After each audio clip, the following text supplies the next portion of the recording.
j'ai essayé de faire un effort. J'ai lu des livres tournés romance, oui, exceptionnellement. Je me suis dit, vas-y Roselyne, lance-toi, essaye. Et je me suis lancée. Et je me suis ramassée. Coucou toi, je te souhaite la bienvenue sur cette toute nouvelle vidéo. Je suis ravie de te voir ici. Et donc, comme tu as pu le remarquer en fait, je vais essayer de te parler des livres que j'ai lus la semaine dernière ou il y a 2 semaines. Donc c'est des livres tournés exclusivement romance que j'avais été emprunté à la bibliothèque parce que je voulais pas acheter des livres qui allaient pas forcément me plaire. Conclusion, j'en ai lu 3. Et sur ces 3, il y en a 2 que j'ai pas aimé et un que j'ai vraiment adoré. Donc aujourd'hui, on va aborder plutôt un thème un peu triste, comme tu l'auras sans doute deviné, parce que il se figure que sur ces 3 livres, il y en a 2 qui traitent d'un thème qui est le deuil amoureux. Mais pas dans les... pas le deuil amoureux du style je suis triste, il est parti, mais le deuil amoureux du style il est mort, je ne le reverrai plus jamais. Voilà, un sujet toujours très gai avec moi, on adore. Donc forcément, pour qu'une romance me plaise, il faut forcément qu'il y ait un truc qui va pas, hein, sinon ça retombe jamais de la dystopie. Bon. Bref, c'est pas grave. On va pas perdre plus de temps et on passe du coup au premier livre. Je vais faire ça de manière chronologique. Donc je vais vous présenter le premier livre que j'ai lu. On commence avec Cet été-là de Sarah Auckler. Donc franchement j'ai été sacrément étonnée parce que c'est un livre qui m'a énormément plu, alors qu'il semblait extrêmement cliché vu le résumé. Et l'histoire en elle-même est extrêmement cliché, mais ça m'a énormément plu, bizarrement. Pour vous résumer, nous suivons l'histoire de Anna, qui est une lycéenne assez ordinaire, et qui est meilleure amie avec Frankie. Frankie a un grand frère qui s'appelle Matt, et enfin, ensemble, ils forment un trio de meilleurs amis en quelque sorte. Sauf qu'il se figure que Anna est amoureuse de Matt depuis quelques années. Et le jour de son anniversaire, de ses 15 ans il me semble, Matt va l'embrasser discrètement quand ils seront isolés tous les deux et va commencer une petite histoire amoureuse entre les deux, mais cachée parce que Matt a peur de la réaction de Frankie quand elle découvrira que ils sont finalement ensemble. Donc pour lui annoncer ça, il explique à Anna qu'il attend leurs vacances à Zanzibar Bay en Californie. Donc c'est le lieu de vacances habituel où Matt et sa sœur vont chaque année. Et donc il attend cette période-là pour lui expliquer. Malheureusement, quelques jours avant le départ, il y a un accident. On se rend compte que Matt avait un problème cardiaque, ce qui a mené à une sorte d'accident de voiture, en bref voilà. Et donc seules les 2 filles en sont ressorties. Et donc on va voir l'histoire de Anna qui essaye de se reconstruire à travers cet amour qu'elle a tant espéré, qu'on lui a offert et qu'on lui a retiré d'un coup. Elle a profité à peine un mois de cet amour et ça m'a fait terriblement mal. Et bizarrement, j'ai pu ressentir véritablement l'amour qui n'était pas fondé uniquement sur le physique, mais qui se concentrait vraiment sur une véritable relation entre les personnages. Donc on voit qu'il y avait une fusion entre les deux qui parlait de tout, de rien, de leur avenir. On voit qu'ils auraient pu partager leur vie ensemble en fait. Et ça m'a fait terriblement mal de me dire waouh, ils se sont séparés d'un coup. Ah oui, aussi du coup, après ça, l'année suivante, après la mort de Matt du coup, les 2 filles vont partir avec les parents de Frankie en vacances à Zanzibar Bay en Californie, donc leur lieu de vacances habituel, et il va se passer des petites romances, etc. Et en fait c'est extrêmement cliché parce qu'on va retrouver du coup le style de Frankie qui est très, comment dire, elle va beaucoup vouloir aller dans les extrêmes, c'est-à-dire que d'un coup elle a commencé à beaucoup fumer, à boire, à faire la fête, à draguer des garçons, bref le truc cliché des lycéennes américaines, voilà. Et Anna elle la reconnaît pas trop, elle reste dans son petit monde, mais elle a toujours pas avoué à Frankie qu'elle était amoureuse de lui, qu'ils étaient normalement ensemble. Et donc elle avait promis à Matt de ne jamais lui dire, sauf quand Matt lui aurait prévenu, malheureusement ça n'a pas été possible, et elle veut pas compromettre cette promesse, donc elle va cacher à sa meilleure amie. Et le problème c'est que du coup Anna elle va être un peu cernée parce que elle va pas pouvoir exprimer sa peine parce que elle peut pas expliquer qu'elle était amoureuse de lui. Et Frankie elle va lui dire des choses du style mais t'es même pas de sa famille, pourquoi tu pleures autant, pourquoi t'es comme ça, voilà. Même si Anna va essayer de cacher au maximum ses émotions.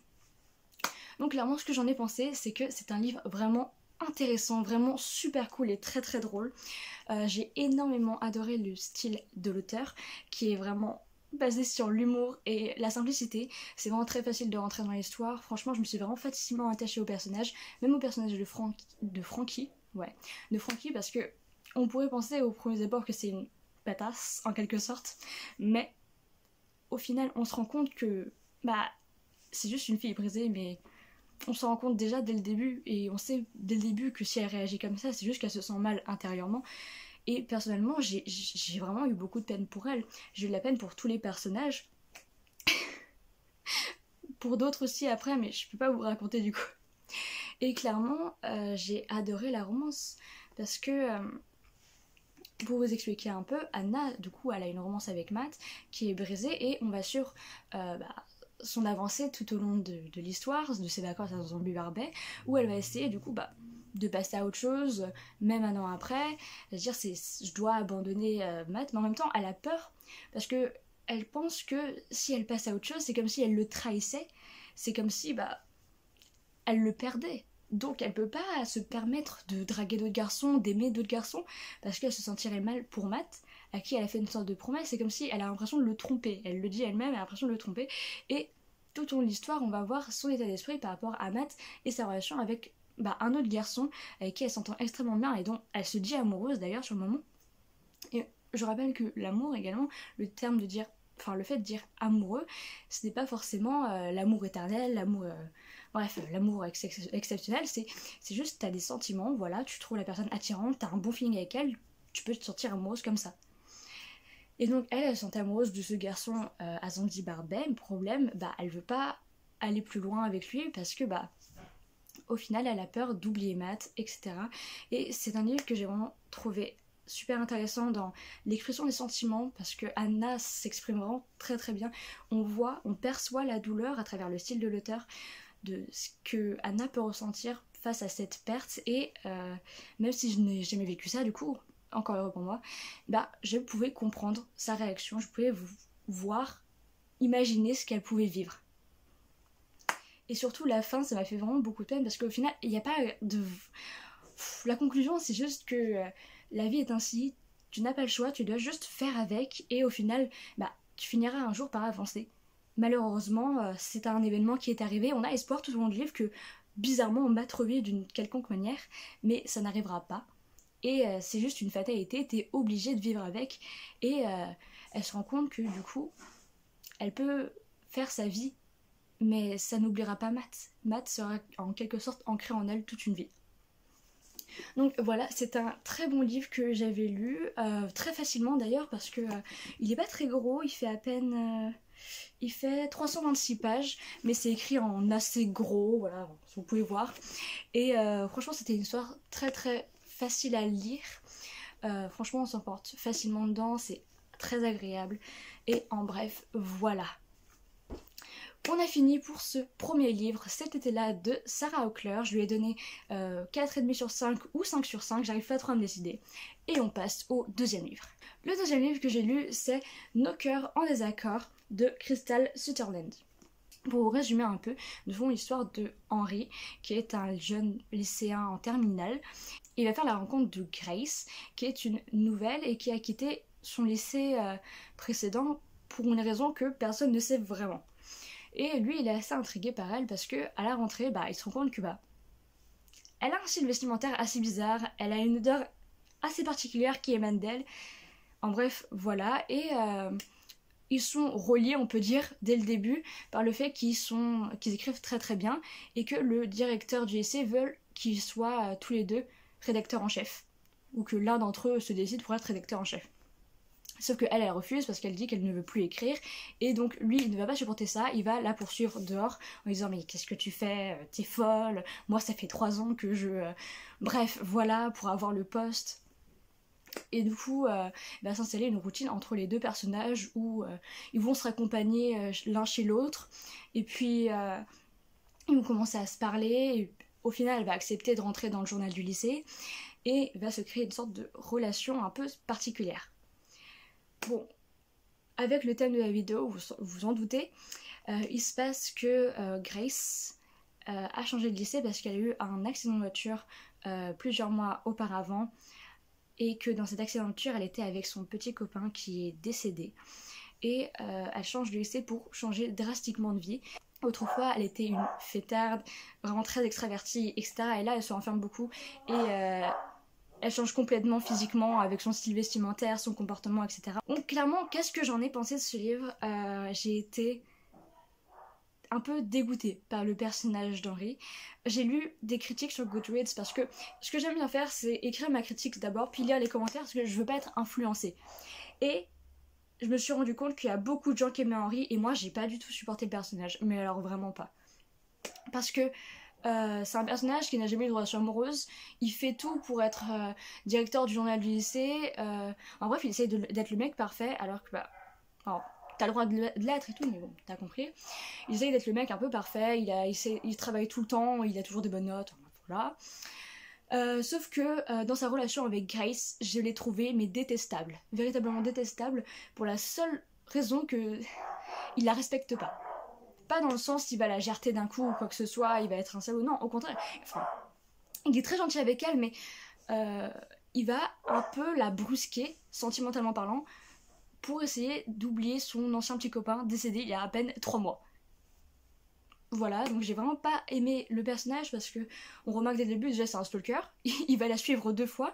La première, il se rend compte qu'elle se rend au cimetière pour offrir des fleurs à son petit ami décédé et il va la regarder. Et la deuxième fois, je sais plus ce qu'il fait, mais il la suit quelque part et bref, j'ai pas aimé l'idée que bah déjà de un c'est un stalker. Ensuite, on se rend compte que parce qu'il y a une certaine relation entre les deux personnages, donc lui dès le début il se dit ouais pour moi c'était pas le coup de foudre, mais bon très clairement c'était un coup de foudre pour lui. Les personnages vont très bien s'entendre, elle va commencer à tomber un petit peu amoureuse de lui, enfin c'est ce qu'on pense en fait, mais en réalité le personnage de Grace essaye surtout d'oublier son ancien petit ami à travers lui, donc c'est un peu une sorte de relation pansement, et bah Henri va en profiter parce qu'il est conscient de tout ça. Mais étant donné que c'est sa première relation, on peut dire ouais, on pardonne un peu de profiter de ça, mais il est très clairement conscient que elle est toujours amoureuse de son ancien petit commun.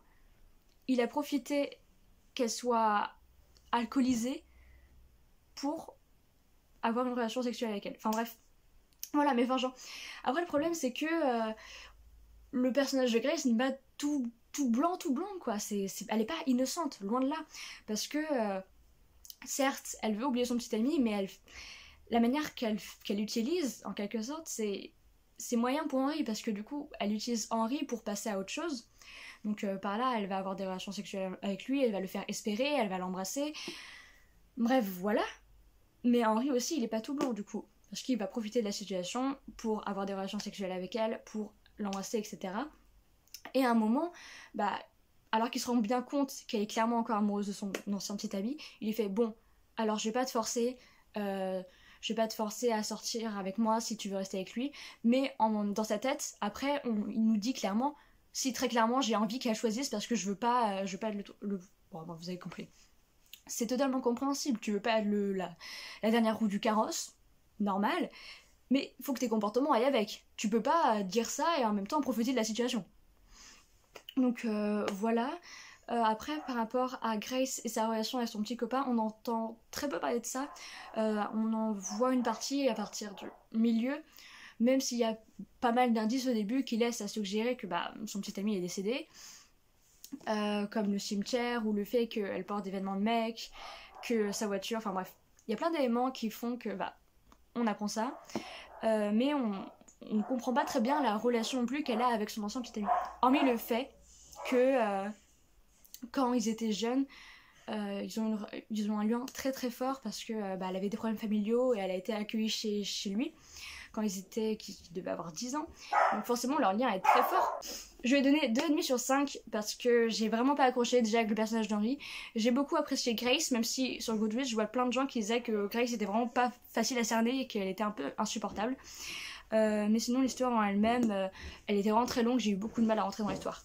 Bon, bref, c'est un livre que j'ai moyennement apprécié, voire même pas du tout. J'ai vraiment eu énormément de mal à rentrer dans l'histoire, à suivre les personnages et à avoir de l'empathie pour Henri. Vraiment, Parce que quand j'ai lu les critiques Goodreads, je me suis rendu compte que j'étais peut-être la seule à penser ce que je pensais. Et ça m'a fait un peu bizarre. Et c'est pour ça que justement j'écris mes critiques avant de lire les commentaires parce que j'ai pas envie d'être influencée. Mais le personnage d'Henri dans le livre, je ne l'ai vraiment pas supporté. Il était très désagréable et très irrespectueux par rapport à la situation. Mais je trouve que le seul point positif c'est la fin de l'histoire. Parce que le style de l'auteur change complètement. Et c'est vraiment super agréable à suivre. Et on se rend compte que les deux personnages décident de faire une croix sur leur relation. Et préfèrent aller de l'avant plutôt que de forcer une réaction qui n'est pas possible, en tout cas pas pour le moment, parce que Grace a encore besoin de se reconstruire, et que lui désormais a besoin de se reconstruire, ou bref, de vivre sa vie de lycéen sans difficulté. Et j'ai vraiment apprécié la fin où on voit l'amour, on voit le pardon, on voit qu'ils ont pris un choix pour leur propre vie qui est vraiment très très important. Et c'est vraiment la fin que j'ai vraiment appréciée dans cette histoire. Le reste de l'histoire, j'ai vraiment eu beaucoup de mal. Bref, voilà, j'espère que la vidéo t'aura plu. Elle sera peut-être un peu longue du coup, mais je t'ai présenté 2 livres, donc c'est normal. Voilà, je te mettrai les livres en commentaire. Donc on a Cet été-là de Sarah Hockler et Nos cœurs en désaccord de Crystal Sutherland. Et donc voilà. J'espère que ce petit review critique livre, bref voilà, t'aura plu. Et on se retrouve très prochainement pour une autre vidéo. A plus.